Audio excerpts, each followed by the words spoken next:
¿Cómo están?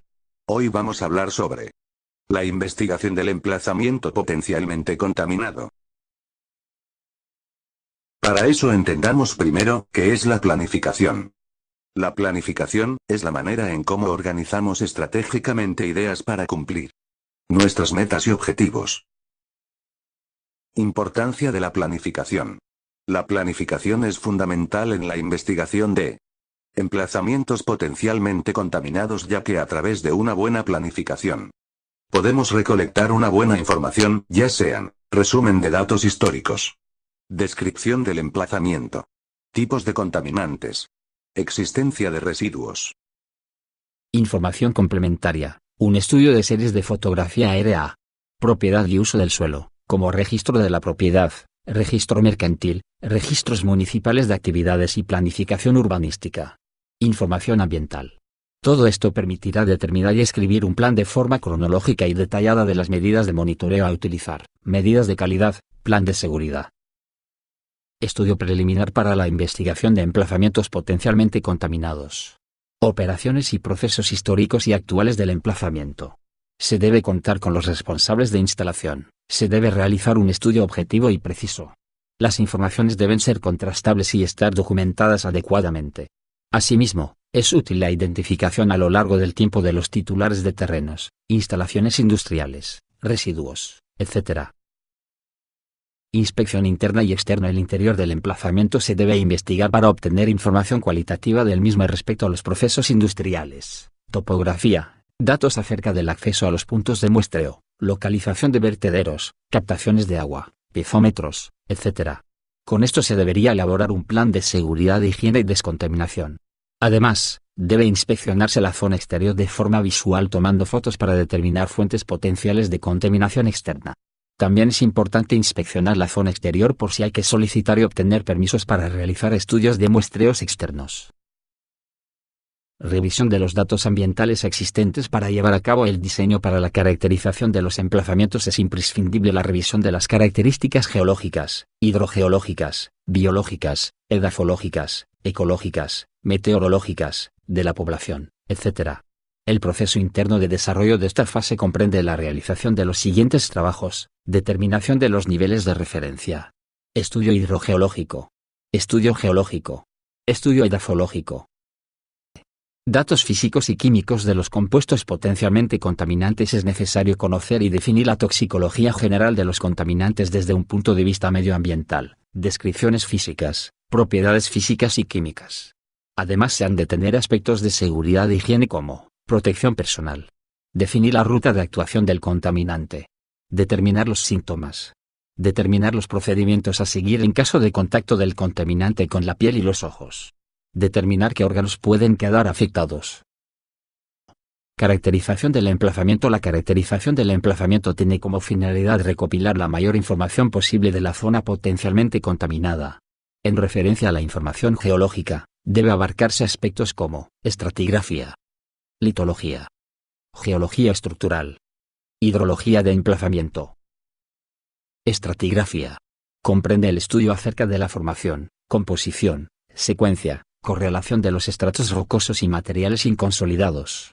Es importante conocer la estratigrafía para identificar los caminos preferentes de migración de contaminantes químicos y para estimar su extensión en el marco hidrogeológico. Litología. Estudia las características físicas y de composición de rocas y suelos, que incluyen una descripción de la mineralogía, contenido de carbono orgánico, tamaño de grano, forma de los granos y textura. Nos ayudará a conocer las permeabilidades y la capilaridad y a estimar el movimiento de los contaminantes por el mismo. Geología estructural. Es la disciplina que se ocupa del estudio y análisis morfológico y geométrico de las deformaciones que sufren los materiales de la corteza terrestre. Incluye el estudio de mapas de fracturas producidas por movimientos postdeposicionales. Todos estos aspectos son importantes para determinar el movimiento de contaminantes y la conexión entre las diferentes capas y accidentes de terreno. Hidrogeología. Es la parte de la geología que estudia las aguas subterráneas. Esta ciencia relaciona la estratigrafía, la litología, y la geología estructural, con el agua subterránea. El principal objetivo de la hidrogeología es determinar la dirección y gradientes de flujo de agua subterránea, así como de la química de las aguas y la presencia de contaminantes y su transporte. Plan de muestreo e investigación de suelo contaminado. Muestreo de suelos y sedimentos. Elementos importantes de un plan de muestreo son: definición del alcance y objetivos de la investigación. Recopilar la información de partida sobre el emplazamiento. Recopilar y valorizar los datos existentes. Contaminantes de interés. Tipos de muestras. Puntos de muestreo y frecuencia. Muestreos y procedimientos normalizados. Plan de operación y programación. Estimación de costos. Documentos de apoyo. Los objetivos del muestreo se subdividen: exploración de vigilancia, monitoreo de evaluación, revisión de datos históricos, recopilación de la información de partida sobre el emplazamiento, contaminantes de interés a analizar en los emplazamientos, muestreo representativo de la muestra. Tenemos tres tipos de muestreo: muestreo selectivo, en áreas estratégicamente seleccionadas; muestreo al azar, los cuales serían simples o estratificados; muestreo sistemático o de rejilla, en este están diagonal, rejilla, no alineado, zigzag, sinuoso, rejilla polar. Equipos de muestreo. Técnicas más utilizadas son: métodos electromagnéticos, radar, magnetometría, resistividad eléctrica, reflexión y refracción sísmica. Muestreo superficial del suelo, a poca profundidad. Transporte de la contaminación fuera del emplazamiento. Absorción o reactividad, capacidad de cambio iónico. Naturaleza física. Muestreo subsuperficial, perforación mecánica, rotación, rotopercusión. Muestreo de gas de suelo. Conservación, embalaje y envío de muestras. La muestra debe almacenarse en el mínimo tiempo posible. Debe mantener condiciones originales. Recipiente que no sea fuente de contaminación. Procedimientos de documentación. Proveer de un registro de datos de campo.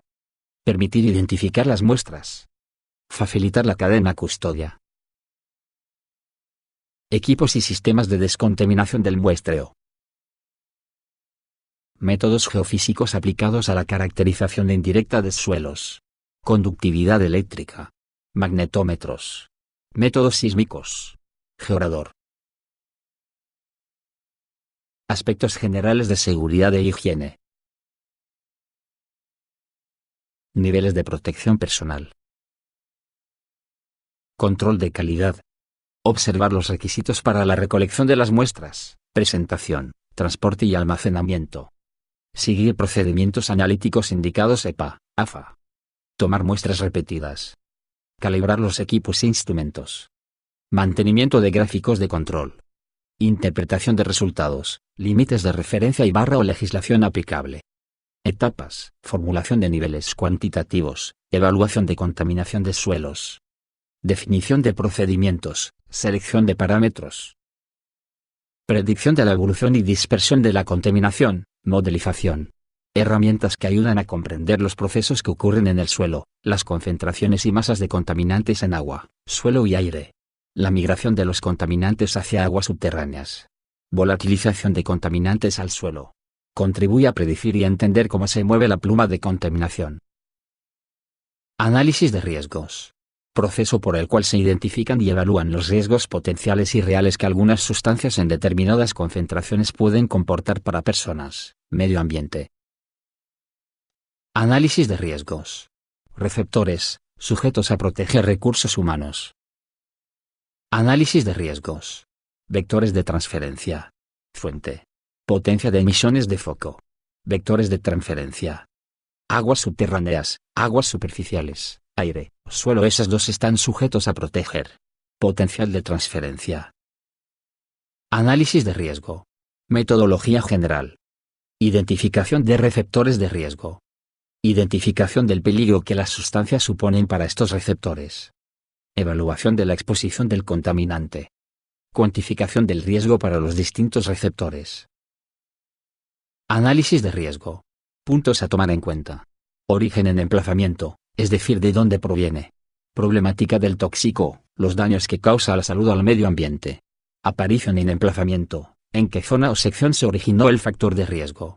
Uso futuro previsto. La utilidad que se le da comparación de con nivel riesgo sin muestreo / C humana tóxica. Nivel de riesgo de toxicidad. Exposición. Grado de exposición al factor de riesgo. Caracterización del riesgo. Nivel de riesgo. Gracias por su atención.